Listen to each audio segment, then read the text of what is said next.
Welcome and thank you for joining me.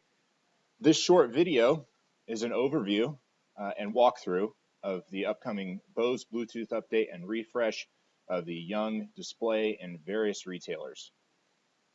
For this project, you'll need various tools, which can be found on the first page of our Young Bluetooth update document, which is also posted to documents in JET. In addition to the tools listed here, you'll also need a 2.5 millimeter Allen wrench and a 3/32 inch Allen wrench. The display specifically is the Young display, shown here. The first part of this project will be replacing the old Bluetooth violators and installing new violators. Before we begin, we need to test each speaker for quality sound. By quality sound, we mean clear, quality sound that's completely free of static, and it's important that we test each speaker on this display for that. In our video walkthrough, we have Paula, who's now testing each speaker and listening for the demo to play and ensuring that the sound is quality. For any technical issues while testing sound, it's important that you call display operations support immediately and troubleshoot. Next, we're going to remove the original violators. We can see Paula doing that here. She's removing the violators one display at a time. They should simply pull away from the display. They're adhered with double-sided tape.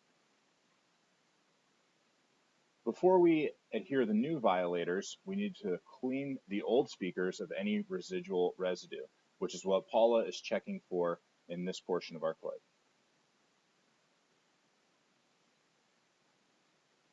Next, we'll install the new violators.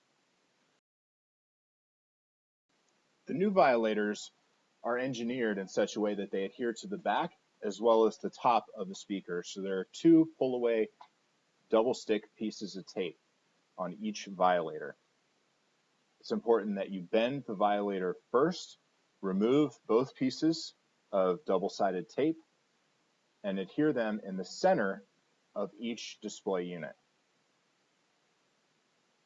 These violators call out to the customer that these speakers are Bluetooth enabled. And by the time we're done, we'll actually be able to sync a customer phone to each speaker individually and test sound for each.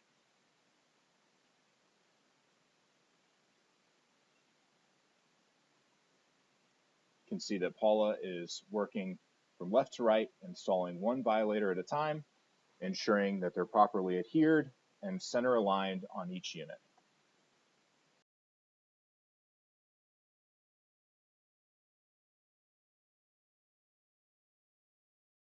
Next, we'll prepare the display for Bluetooth updates.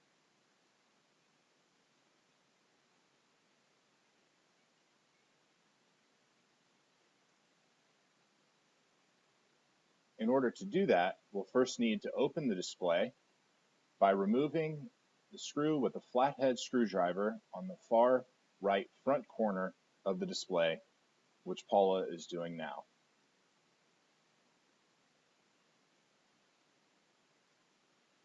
Save that screw once removed. You will need it to reassemble the display unit. Second, pull out the display tray.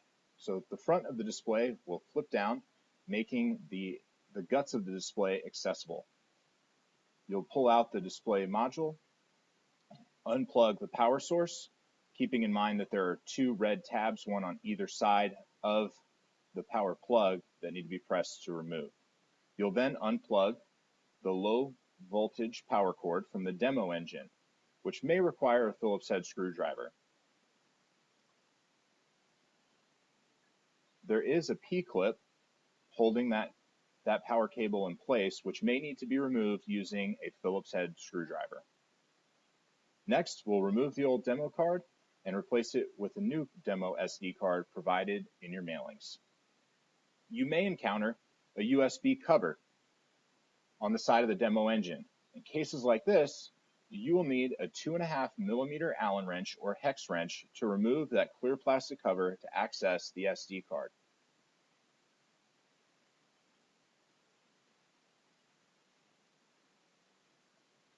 which is what you're seeing here. That clear cover has to be removed. You must bring a 2.5mm Allen wrench with you to each location in order to remove that cover. Once the cover is removed, it should be discarded. It will not be used again in future projects, so simply toss it. Once the cover is removed, you have access to the SD card. You should simply be able to push that SD card in slightly, feel it eject, place it to the side, and install the new SD card in the same fashion. Push it in until you feel the click. You'll know that it's engaged. What you should do with the old SD card is leave it inside the unit. That can be used later to test functionality in case of a faulty new SD card. Next, we'll actually perform the Bluetooth update on the SoundTouch 20 and SoundTouch 30. The first step is to insert the thumb drive into the USB port of the SoundTouch 20.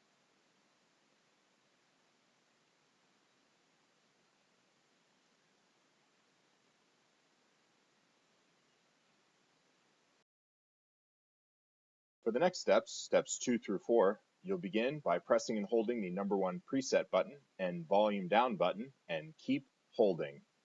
Ensure you're pressing at the same time and use your other hand to plug in the power cord,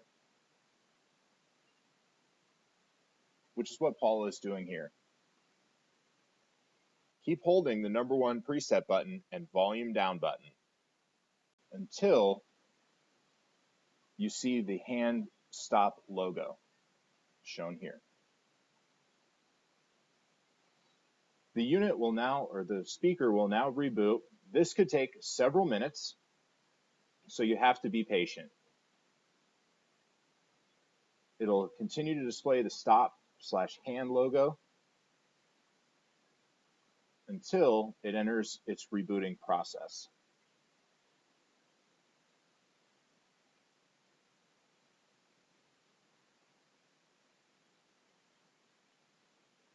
During reboot, the status bar will slowly fill.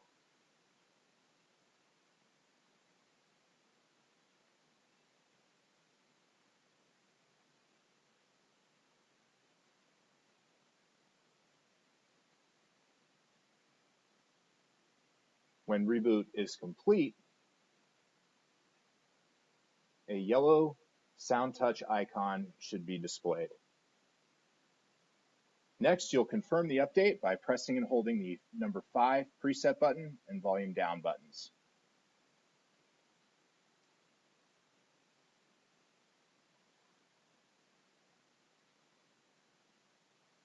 You'll see a 5-second countdown. You can release when you see 1 MAC address information. A visual of that countdown can be seen here, and then you know you're complete. At this point, you'll want to press the volume down button repeatedly, roughly 16 times, until you reach the 4.2 version screen, which is what Paula is doing here.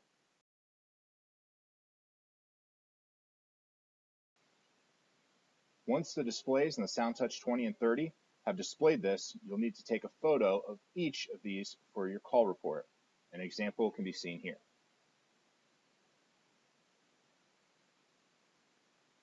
Once the update is confirmed, remove the USB thumb drive from the SoundTouch 20.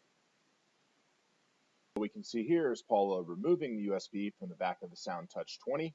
Before moving on to the SoundTouch 30, you will need to unplug the main power cable once again. Now you simply have to repeat the last 10 steps for the SoundTouch 30 Bluetooth update. At this point, you are virtually complete with the Bluetooth update for the SoundTouch 20. To perform the Bluetooth update on the SoundTouch 10, the steps are slightly different. You will need diagonal cutters or wire cutters for this portion of the project.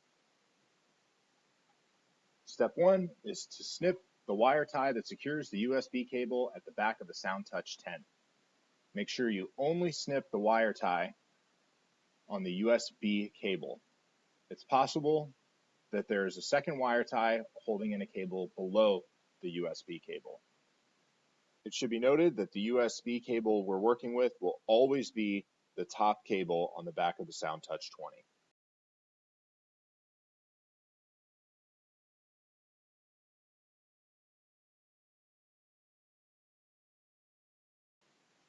Once you've done that, you can remove the USB cable.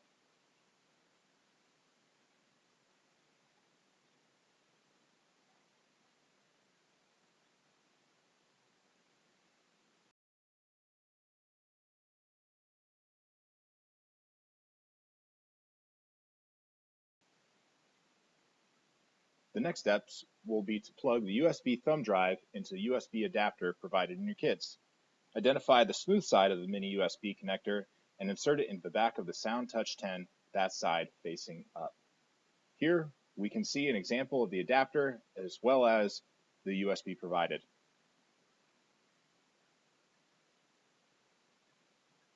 The trick is really to make sure that you've identified that smooth side of the USB adapter and insert it in the back of the SoundTouch 10, smooth side facing up.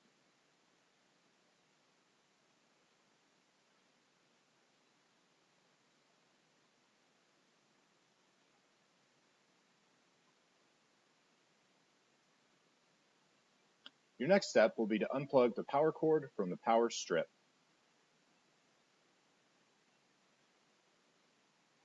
Keep in mind that there are two red toggles on either side of the AC power cord that must be compressed in order to remove it or unplug it.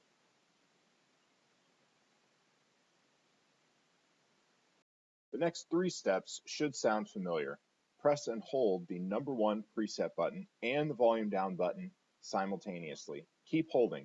Use your other hand to plug in the power cord. Continue holding until all 4 lights on the front of the SoundTouch 10 are clearly illuminated.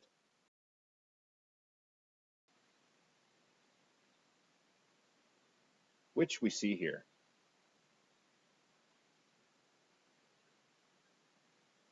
Only release when all 4 lights are illuminated on the front of the SoundTouch 10.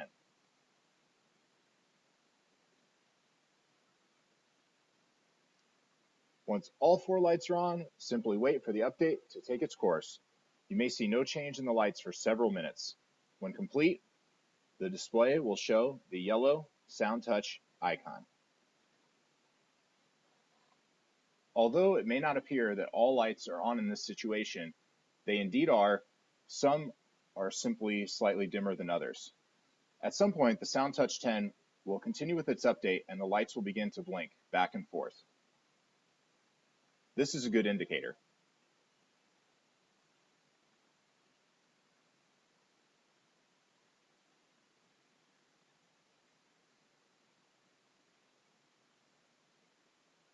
Once those lights have stopped blinking, the far left light, the SoundTouch light, should be illuminated. You will need to take a photo of this display in this state for your call report,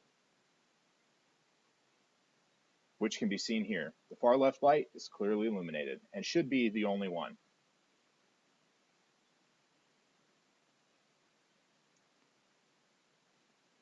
Next, you'll unplug the USB thumb drive adapter, save it for future use, plug the USB cable back into the SoundTouch 10 and fasten with a zip tie.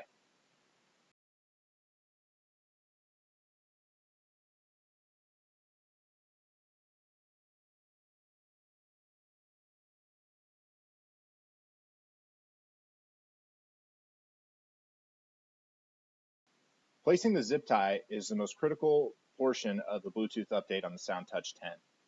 The zip tie has to be placed as far back on the bracket on the back side of the SoundTouch 10 as possible and snugly around the USB cable, as can be seen here.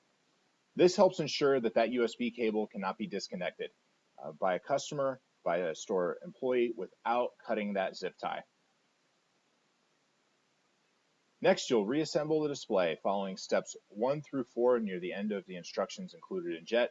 This is essentially the reverse of opening the display at the beginning of this video.